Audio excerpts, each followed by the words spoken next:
Pinuntahan ko ang isa sa pinakamagandang lugar para masilayan si Mayon. Ito ang Kitinday Hills.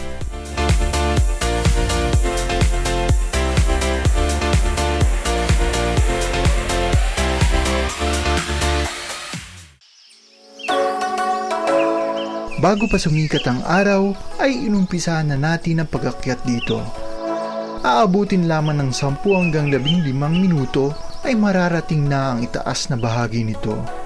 Tamang-tama para masilayan ang napakagandang sunrise at makita si Mayon.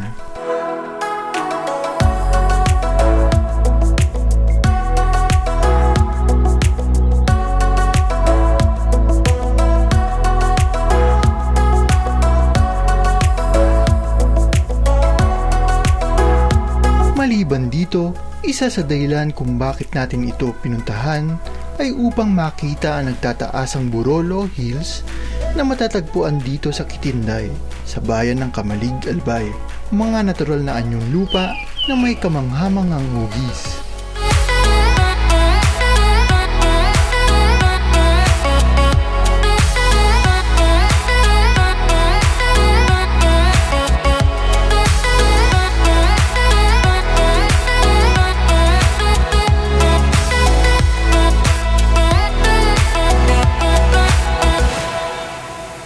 Para marating ang lugar na ito, mula sa public market ng Kamalig, maaari kayong sumakay sa habal-habal, sa tricycle, at kung may sariling sasakyan, kayang-kaya din itong mapuntahan. Sementado na ang daan papunta sa Kitinday, kaya hindi magiging mahirap ang biyahe.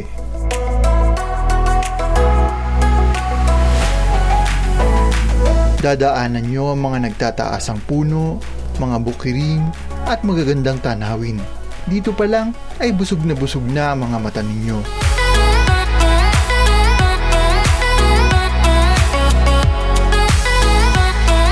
Pagdating sa registration area ay dadaanan ninyo ang hagdan papaitaas. At isang kubo ang bubungad sa inyo, senyales na narating na ninyo ang bahagi ng Kitinday Hills na siyang pahinga ng mga turista. Mula dito, ilang minuto pa para marating ang pinakamagandang bahagi ng lugar at ang 360-degree overlooking view.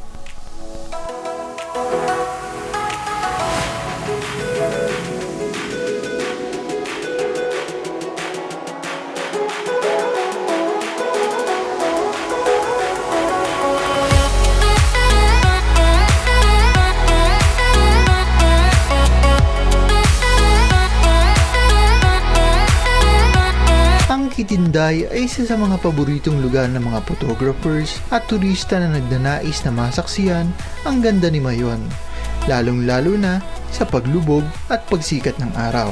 Kung magagawi kayo sa Albay, huwag kalimutang isama ito sa inyong itinerary. Salamat po sa panonood ng video na ito at huwag kalimutang mag-subscribe at mag-follow sa ating social media accounts sa Instagram, TikTok, sa Facebook at sa YouTube. This is We Wonder PH. Thank you and see you on our next adventure.